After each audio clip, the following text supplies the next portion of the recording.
గురుగారు, ఉగాది రోజు మనం నిద్ర లేవగానే మనం చేయాల్సిన మొదటి పని ఏంటి గురుగారు? అసలు లేవంగానే అసలు ప్రతిరోజు ఉగాది రోజని కాదు, కరాగ్రే వసతే లక్ష్మీ కరమధ్యే కరస్వతి కరమూలే చుతో గౌరీ అని చెప్తాం కదా. లక్ష్మీ సరస్వతి పార్వతీ ఉన్నట్టుగా ముందు ప్రాతకాలం మైండ్ ఫ్రెష్గా వీళ్ళని చూస్తాం. తర్వాత భూదేవికి నమస్కారం పెట్టి అమ్మ నన్ను క్షమించండి, నీ మీద అడుగు పెడుతున్నానంటాం. అలాగే ప్రాతస్మరణ ప్రహ్లాద నారద పరాశర పుండరీకాను అలా తలుచుకుంటాం.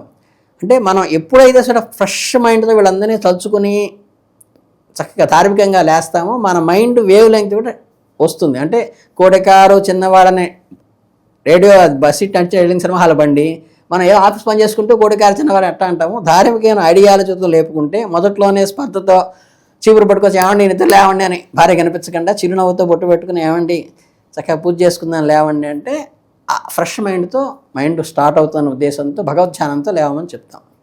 గురుగారు, ఉగాది పచ్చళ్ళలో ప్రత్యేకంగా ఈ 6 రుచులు మాత్రమే ఎందుకు ఉంటాయి? అంటే మనకి వాస్తవంగా 6 రుచులకి 6 రకాల వినాయి. ఇప్పుడు మనకి మీరు ఎప్పుడైనా ఉల్లిపాయ తిన్నారనుకోండి, అది కామ్యకానికి ప్రత్యేకం. ఎవరైనా కారం మసాలాలు తిన్నారనుకోండి క్రోధానికి రెట్టింపు చేస్తుంది.